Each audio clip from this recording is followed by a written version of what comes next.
Maples, Chattanooga, Tennessee. I want to talk to you about 6 questions you need to consider before you buy your first home.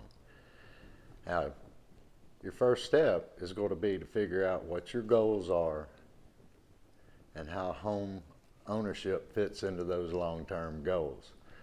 Now, maybe simply you're looking to fire your landlord, transform all that wasted rent payment into mortgage payments that give you something tangible, equity. Or maybe you see home ownership simply as a sign of independence and enjoy the idea of being your own landlord. Also, buying a home can be a good investment. Narrowing down your big picture home ownership goals will help to point you in the right direction. Now, here are 6 questions. Like I said earlier, 6 questions that you need to consider before purchasing your first home. First question you need to consider, and it's a complicated one, is how's your financial health? Now, you should sit down and do a serious audit of your finances. You'll need to be prepared for both the purchase and the ongoing expenses of owning a home. This audit is going to tell you whether you're ready to take this first big step or if you still need to do a little bit to prepare for it. Here are some steps you need to determine your financial health. You want to look at your savings. Don't even consider buying a home before you have an emergency savings account with at least 3 to 6 months of living expenses in it. There will be considerable upfront costs in purchasing the home, including the down payment and closing costs. And you'll need money put away not only for those costs, but also for your emergency fund. Lenders are going to require you to do that. You also need to be keeping your savings in an accessible, relatively safe vehicle that still provides a return so that you're keeping up with inflation. Now, examples of that, if you got about 3 years to realize that goal of home ownership, then you could put that money in a certificate of deposit, a short-term bond, or a fixed income portfolio. It's going to give you a good return on those. Now, if you only have 3 or 6 months to a year, then you want to keep that money liquid with a high yield savings account that is insured by the Federal Deposit Insurance Corporation, FDIC. Next thing you want to do is to review your spending. You need to know exactly how much you're spending every month and where it's going. Now, this calculation is going to tell you how much you can allocate to a mortgage payment. You want to make sure that you account for everything.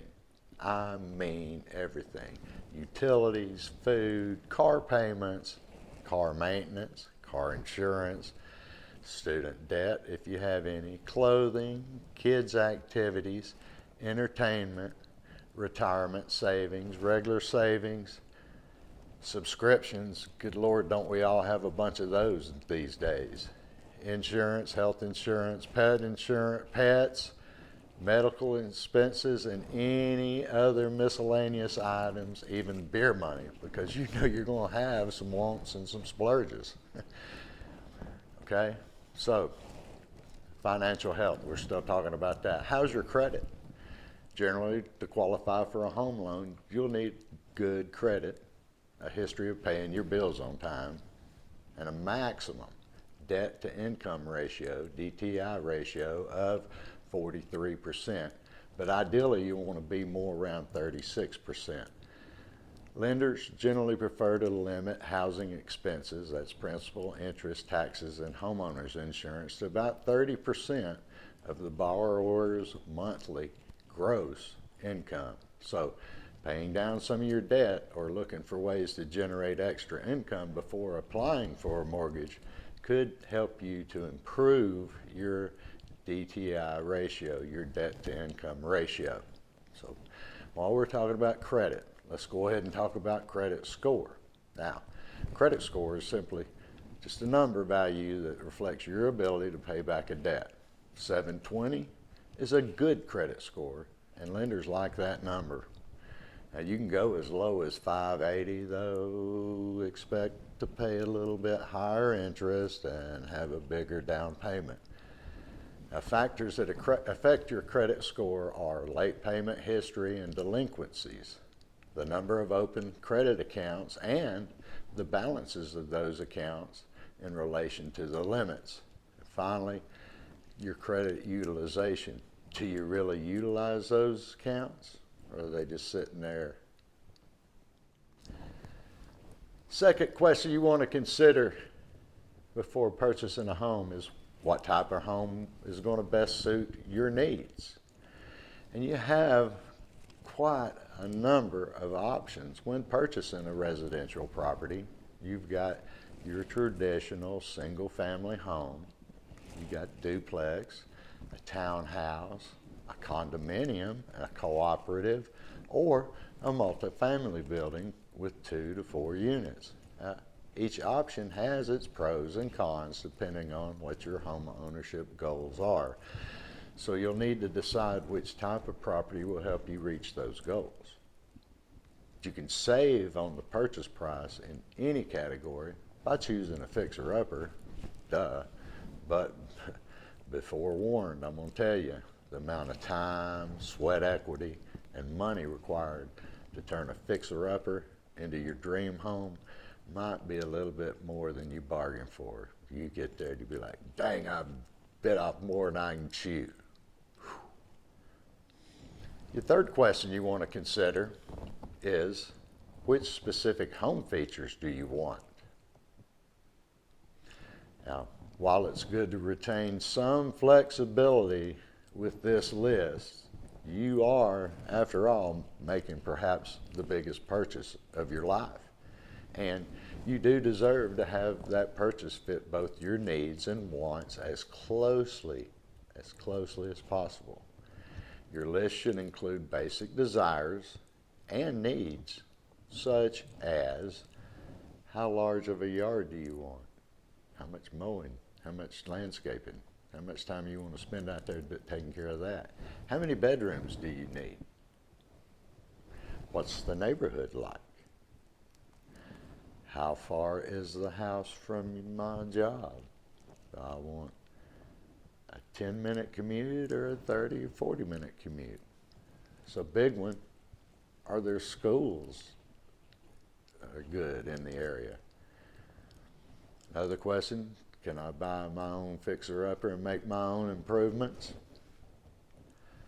Another biggie, what sort of amenities are nearby? Kind of shopping and grocery stores. You can scan those real estate websites and get a sense of the pricing and availability of the properties offering the features that are most important to you. But you know what, if you'll holler at me, I'll hook you up with an account on my website, and I'll give you one into the MLS. They're way more up to date than those old copy and paste MLS site from the MLS sites anyway. So question number 4, once you decide for the criteria for your new home, you should find out, truthfully, how much mortgage you qualify for. Before you even start shopping, it's important to get an idea how much a lender will give you to purchase your first home. Now, you may think that you can afford a $300,000 home, but lenders may think that you're only good for about $200,000 based on factors like how much other debt you have, what your monthly income is, and how long you've been at your current job. Now, in addition, many real estate agents will not spend time with clients who haven't been pre-qualified or clarified how much they can afford to spend. You should be pre-approved for a loan before you place any offer on a home. I'm going to tell you, in most cases, sellers aren't even going to entertain an offer that's not accompanied by a mortgage pre-approval. Me, personally, I'm going to have you do that as well. There is no sense in wasting your time and mine out there looking for stuff if you're not pre-approved. You get pre-approved by applying for a mortgage and completing the necessary paperwork. It's beneficial to shop around for a lender and to compare interest rates and fees by using a mortgage calculator tool or just simply Googling it. You know, nowadays you got Google. Now, your fifth question you want to ask yourself before buying a home is, once you're pre-approved, you need to ask yourself, how much home can you actually afford? Sometimes a bank will give you a loan for way more house than you really want to pay for. And just because a bank says it'll lend you $300,000 doesn't mean that you should actually borrow that much. Many first-time home buyers make that mistake and end up house poor. That's the last thing I want to happen to you, is you end up house poor because Ralph sold you more house than you can pay for. And that, you know, being house poor leaves you little to cover your utilities, vacation, entertainment, food, clothes, whatever. Once you make that big mortgage payment, you don't have a whole lot left. So in deciding on how big of a loan to actually take, you want to look at the house's total cost, not just the monthly payment. You want to look at how high the property taxes are in that chosen neighborhood. You want to look at how much homeowner's insurance is going to cost you, how much you anticipate spending on the home to maintain it or improve it. You also kind of want to look at your closing costs, how much all that's going to be.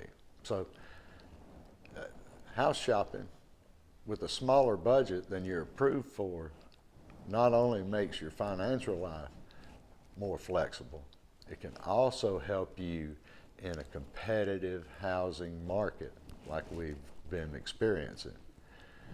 When the demand for homes outpaces supply, that can push prices up and make finding an affordable home more challenging. So if you shop with enough wiggle room in your budget, you may not end up losing a bidding war on your dream house, you know. Now, once you've answered the first 5 questions I've talked about, you're going to have to consider who's going to guide you through all this home buying process. Now, I've got the simple answer to that question: me. I'll help you locate homes that meet your needs in your criteria within your price range. Then we're going to meet and go view those homes. Now, once you've chosen that home to buy, I'm going to help you in negotiating through the entire purchase process, including making an offer, getting your loan, and completing all that necessary paperwork and required paperwork that the state makes you do. My expertise can help protect you from any pitfalls that you might encounter during the process. I, like most agents, receive a commission that's paid from the seller's proceeds. So give me a call. For sure, give me a call, and I have a few great lenders that I can hook you up with that I've been working with in the past few years. They can further educate you about the lender side of the transaction. I really appreciate you joining me, and hope you do consider those 6 questions. And when you're ready to purchase your new home, give me a call. I really do love working with first-time home buyers. In the meantime, I'm Ralph Maples. See you next time.